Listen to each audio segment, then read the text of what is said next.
The dark mafia king his options episode 1। रात के 2 बज रहे थे। पूरा शहर सो रहा था, लेकिन डार्क माफिया किंग अभी भी जाग रहा था। एक बड़ी सी काली गाड़ी सुनसान सड़क पर आकर रुकी। गाड़ी का दरवाजा खुला और बाहर उतरा वह आदमी जिससे पूरी माफिया दुनिया डरती थी। युवान अग्निहोत्री, माफिया किंग, लंबा कद, ठंडी नजरें और चेहरे पर ऐसा सन्नाटा जैसे उसके अंदर कोई तूफान छुपा हो। उसके सामने खड़ा आदमी डर से कांप रहा था। युवान अग्निहोत्री धीरे से बोला, मेरे साथ धोखा करने की कीमत पता है तुम्हें? आदमी घुटनों पर गिर गया और बोला, मुझे माफ कर दो प्लीज। युवान अग्निहोत्री की आंखों में कोई दया के भाव नहीं थे। माफी मेरी डिक्शनरी में भी नहीं है। अचानक गोली की आवाज गूंजी और उसी पल दूर खड़ी एक लड़की ने यह सब देख लिया। वह लड़की डर के मारे सांस रोककर सब देख रही थी। उसके हाथ कांप रहे थे, दिल इतना तेज धड़क रहा था जैसे अभी वह बाहर आ जाएगा। वह खुद से कांपती आवाज में बोली, ये ये मैंने क्या देख लिया? वह धीरे धीरे पीछे हटने लगी ताकि कोई उसे देख न ले, लेकिन तभी युवान अग्निहोत्री की पैनी नजर अचानक उसकी तरफ उठी। उसकी तेज और ठंडी आंखें अंधेरे को चीरते हुए सीधे उसी लड़की पर जा टिकी। उस लड़की का दिल जैसे एक पल के लिए रुक गया हो। कोई है वहां? युवान ने धीमी लेकिन खतरनाक आवाज में कहा। उसके आदमी तुरंत चौकन्ना हो गए। बॉस, शायद कोई लड़की है। यह सुनते ही वह लड़की घबरा गई और तेजी से भागने लगी। उसके कदम लड़खड़ा रहे थे, लेकिन डर से भागने पर मजबूर कर रहा था। पीछे से युवान अग्निहोत्री की आवाज आई, उसे पकड़ो जल्दी। उसके आदमी उसके पीछे दौड़ पड़े। लड़की अंधेरी गली में भाग रही थी। उसे नहीं आता था कि वह किससे भाग रही है। माफिया किंग युवान अग्निहोत्री से, जो कि दुनिया का सबसे खतरनाक आदमी में से एक था, जिससे बच पाना नामुमकिन है। अचानक उसका पैर फिसला और वह जमीन पर गिर पड़ी। उसी पल किसी की भारी कदमों की आवाज उसके पास आकर रुकी। वह लड़की धीरे से अपना सिर ऊपर उठाया और उसके सामने खड़ा था युवान अग्निहोत्री, द माफिया किंग। उसकी ठंडी नजरें सीधे उसके चेहरे पर टिकी थी। कुछ सेकंड तक दोनों एक दूसरे को देखते रहे। फिर युवान ने झुककर उसके चेहरे को गौर से देखा और धीमे से कहा, तो तुमने सब देख लिया? लड़की के ओंठ पर से कांपने लगी। वह हिम्मत करके बोली, मैंने कुछ नहीं देखा। युवान हल्का सा मुस्कुराया, लेकिन वह मुस्कान बहुत खतरनाक थी। झूठ बोलने की कोशिश मत करो, क्योंकि मैं झूठ बहुत जल्दी पकड़ लेता हूँ। उस लड़की को अब समझ आ चुका था कि किस मुसीबत में फंस चुकी है। युवान अग्निहोत्री ने झुककर उसकी ठुड्डी को अपनी सख्त उंगलियों से ऊपर उठाया। लड़की की आंखों में आंसू थे, जो उसकी नीली आंखों को और भी चमकदार बना रहे थे। नाम क्या है तुम्हारा? युवान की आवाज इतनी गहरी थी कि लड़की के शरीर में सिहरन दौड़ गई। आ, आयरा आयरा कश्यप, वह मुश्किल से फुसफुसाई। युवान की नजर उसके चेहरे पर ठहर सी गई। उसने शहर की सबसे खूबसूरत औरत देखी थी, लेकिन इस लड़की के चेहरे पर जो मासूमियत और खौफ का मेल था, उसने युवान के पत्थर जैसे दिल में अजीब सी हलचल पैदा कर दी थी।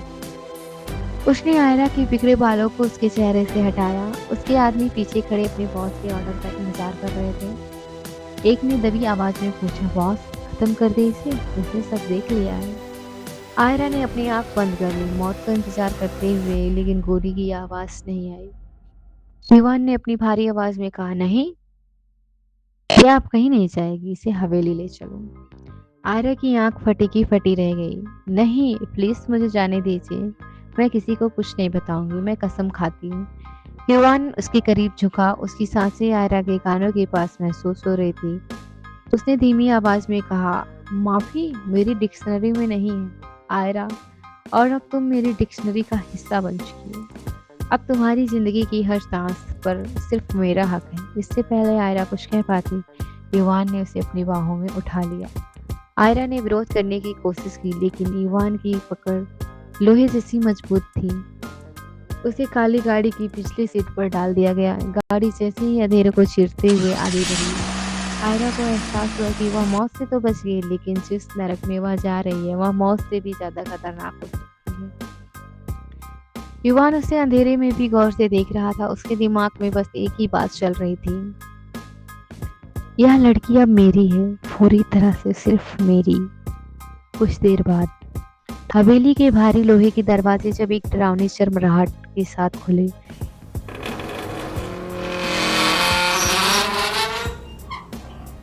तो आयरा का कलीजा मुंह को आ गया। यह घर नहीं, किसी आलीशान कैद खाने जैसा था। पत्थर की ऊंची दीवारें और चारों तरफ फैला सन्नाटा चीख चीख कर कह रहा था कि यहाँ से बाहर निकलने का रास्ता सिर्फ ईवान अग्निहोत्री की मर्जी से होकर गुजरता है। गाड़ी रुकी। युवान ने आयरा की तरफ देखा, जो डर के मारे सीट से चिपकी हुई थी। उतरो। युवान की आवाज ठंडी थी। आयरा का गुस्सा और डर फूट पड़ी। प्लीज, मेरा परिवार इंतजार कर रहा होगा। मैं एक मामूली कॉलेज स्टूडेंट हूँ, मैंने कुछ नहीं किया। युवान ने उसकी बात अनसुनी कर दी और उसका हाथ पकड़कर उसे गाड़ी से बाहर खींचा। उसकी पकड़ इतनी मजबूत थी कि आयरा को लगा उसकी कलाई की हड्डी टूट जाएगी। वह उसे घसीटते हुए हवेली के एक अंधेरे कमरे में ले गया। कमरे के पीछे बीच एक नकाशीदार कुर्सी पर ईवान बैठ गया। कमरे की मध्यम रोशनी उसके चेहरे के कटों को और भी तीखा बना रही थी। उसने आयरा की तरफ इशारा किया, जो फर्श पर गिर गई थी। आयरा। उसने उसका नाम ऐसे लिया जैसे वह कोई कीमती चीज हो। तुमने जो देखा उसकी सजा तो मौत थी, लेकिन तुम्हारी इन आंखों ने मुझे कुछ सोचने पर मजबूर कर दिया।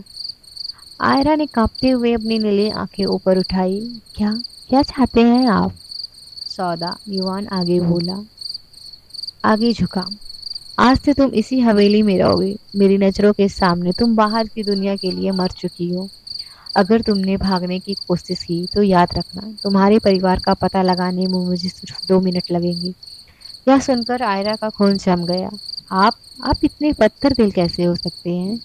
युवान के चेहरे पर एक डरावनी मुस्कान आ गई। पत्थर को दिल नहीं होता आयरा, और माफिया किंग को दया शोभा नहीं देती। रात के 3 बज रहे थे। युवान ने अपने गार्ड को हुक्म दिया कि आयरा को ऊपरी मंजिल की सबसे सुरक्षित कमरे में ले जाया जाए। अब आयरा कमरे में अकेली बची। उसने खिड़की की तरफ दौड़ लगाई, लेकिन वहां लोहे की मजबूत सलाखें लगी थी। वह फुट फुट कर रोने लगी। तभी दरवाजे पर दस्तक हुई। युवान अंदर आया। उसके हाथ में एक पट्टी और मरहम था। आयरा के पैर से खून निकल रहा था, शायद भागते वक्त चोट लग गई थी। मुझसे दूर रहिए, आयरा चिल्लाई।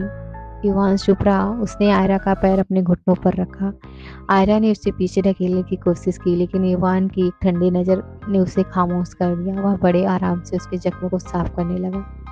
तुम मुझसे नफरत कर सकती हो, युवान ने पट्टी बांधते हुए कहा, लेकिन मुझसे बच नहीं सकती। अब से तुम्हारी हर सांस, तुम्हारी हर धड़कन सिर्फ मेरी है। आयरा ने उसकी आंखों में देखा। वहां नफरत थी, जुनून था, और शायद कुछ ऐसा भी था जिसे वह खुद नहीं समझ पा रही थी। युवान उठकर जाने लगा, तभी दरवाजे पर रुको। उसने पीछे मुड़कर, कल से तुम्हारी नई जिंदगी शुरू होगी आयरा अग्निहोत्री, और इस जिंदगी का नया नियम सिर्फ एक है, जो मेरा है वो सिर्फ मेरा है। इतना कहकर युवान कमरे से बाहर चला जाता है। आयरा युवान की कही हुई बात सोच रही थी। युवान से कहा कि आयरा अग्निहोत्री, इसका क्या मतलब था?